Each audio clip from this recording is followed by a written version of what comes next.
Hey everyone, welcome back to the channel. Today we're looking at two United States quarter coins that can be worth far more than their face value.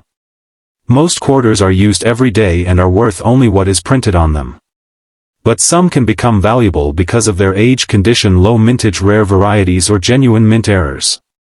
In this video we'll look at their history, designs, real market values and recorded auction prices, and see what details collectors check before paying big money for a quarter. The first coin is the 1932 no mint mark $quarter coin. This is where the value gets serious.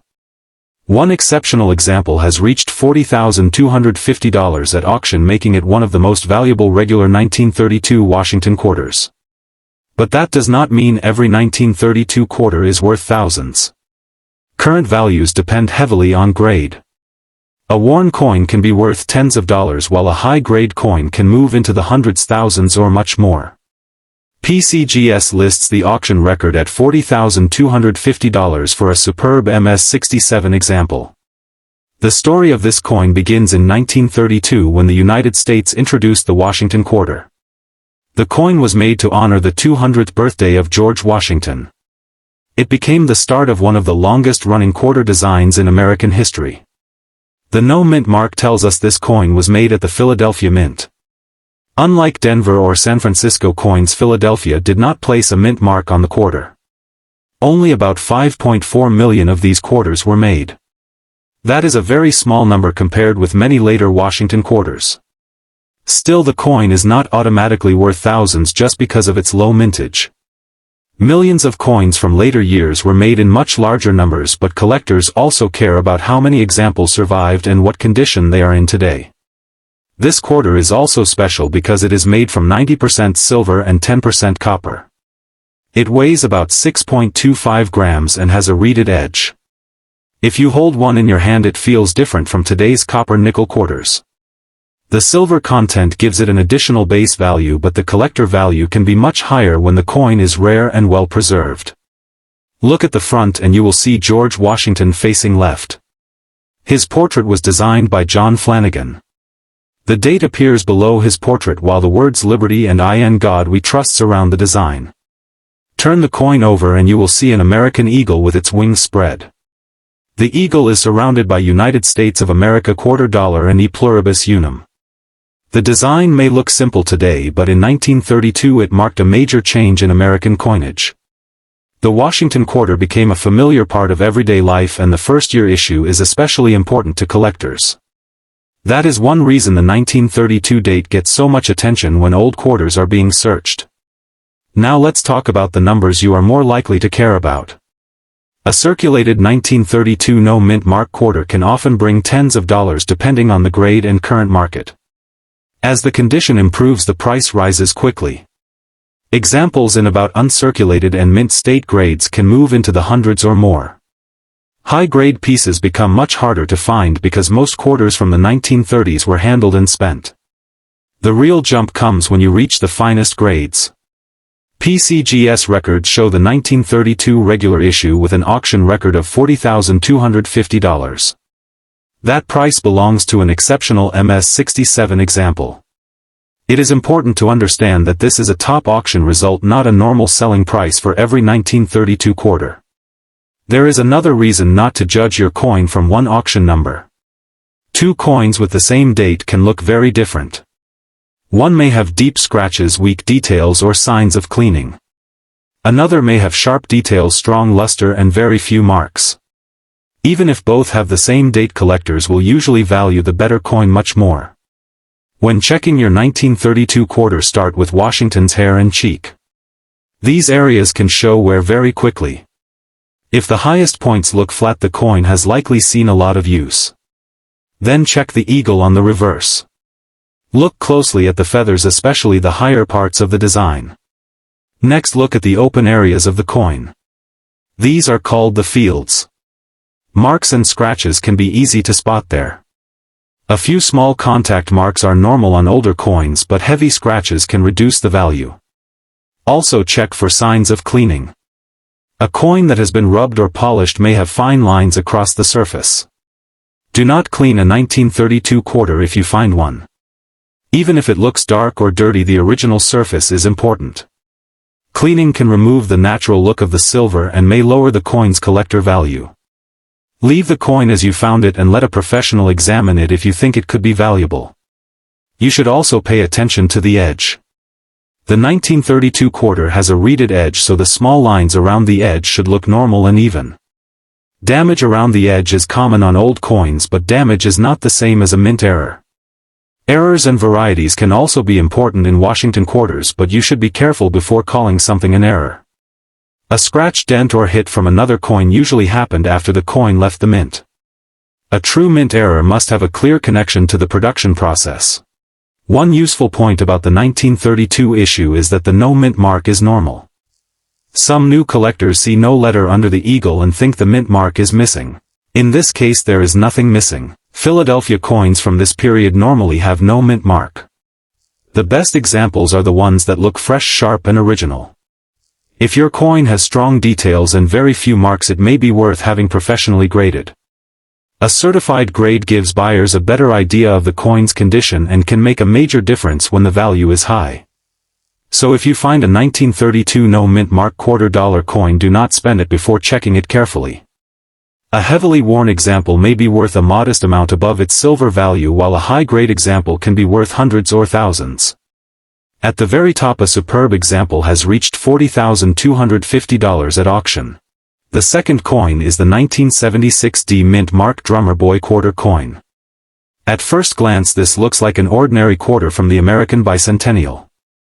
But some examples are worth much more than 25 cents.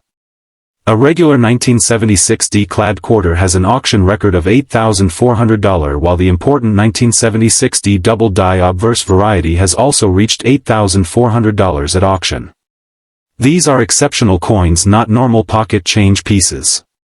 The real value depends on the grade, variety and whether the unusual feature is a genuine mint-made error. The first thing that makes this quarter different is the date. Instead of showing only 1 year, it carries 1776-1976. This was done to celebrate 200 years of American independence.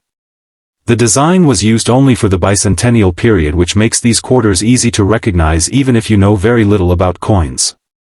The D Mint mark tells us the coin was made at the Denver Mint.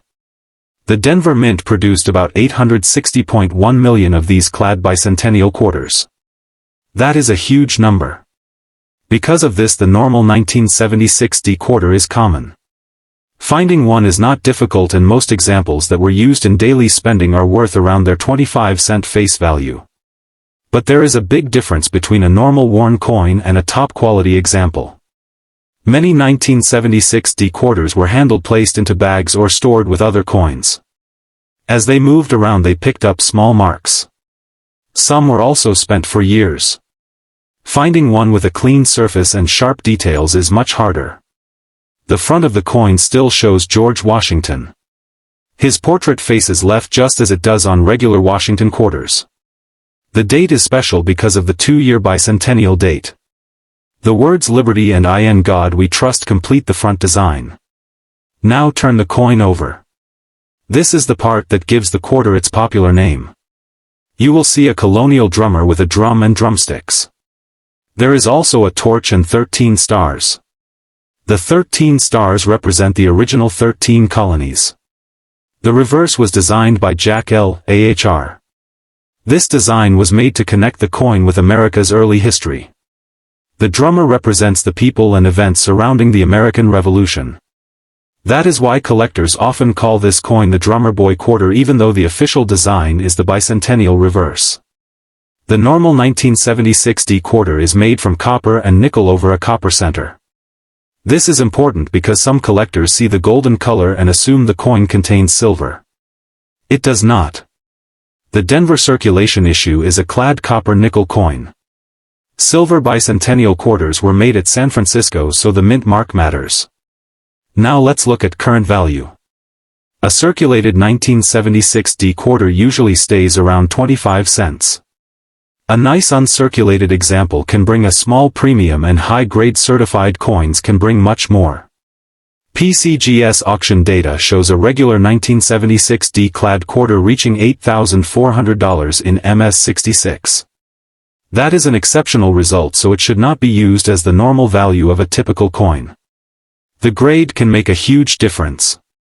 An MS coin has not been circulated, but even among uncirculated coins there are many levels.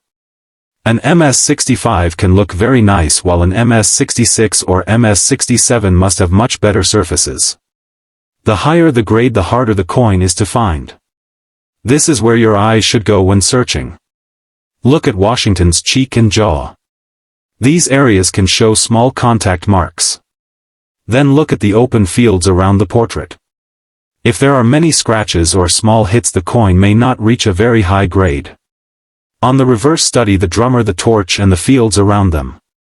PCGS has noted that the key to collecting high-quality bicentennial quarters is finding coins that are both free of distracting marks and fully struck. Now we get to one of the most interesting parts, the 1976 Doubled Die Obverse. This is not the same as a random scratch or a coin that looks slightly blurry. A true double die happens during the die making process, creating a double design that can be seen on parts of the lettering or other details. The FS1011976D Doubled Die Obverse is a recognized variety. PCGS lists an auction record of $8,400 for an MS66 example. This is a very different coin from the normal 1976D quarter. If you think you have this variety, do not rush to sell it based on a photograph or a social media post. Compare the coin with trusted reference images and consider professional authentication. Many coins have machine doubling or damage that can look unusual but does not carry the same value. There are also other error possibilities. A coin can sometimes be struck on the wrong planchet, have a missing layer, or show another mint-made problem. These errors can be valuable because they are created when something goes wrong during production. But there is an important warning. Do not confuse damage with a mint error. A coin can be bent, scratched, stained, or hit by another object. These problems happened after the coin left the mint and normally do not increase its value. One good example is a wrong planchet 1976D Bicentennial quarter. PCGS records show an example struck on a nickel planchet that reached $5,040. That is a genuine mint error and very different from a normal quarter. A coin like this should be authenticated because the metal weight and size all help prove what happened. You should also check the edge. A normal clad quarter has a visible copper-colored layer around the edge. That copper line is normal and does not mean the coin is rare. Do not mistake the normal edge appearance for a missing clad layer error. If you find a quarter with a strange color, unusual weight, or missing outer layer, professional testing is important. A genuine missing clad layer error can be valuable, but coins can also be chemically altered after leaving the mint. And just like the 1932 quarter, never clean the coin. A polished bicentennial quarter may look bright, but cleaning can create fine scratches and lower collector interest. If the coin has original surfaces, leave it alone. So when you find a 1976D mint mark Drummer Boy quarter coin, first ask a simple question. Is it normal, or is there something unusual about it? Most are common and worth face value. High-grade examples can bring more, while recognized varieties and genuine errors can reach hundreds or thousands. The regular issue has reached $8,400 at auction, and the 1976D Doubled Die Obverse has also reached $8,400.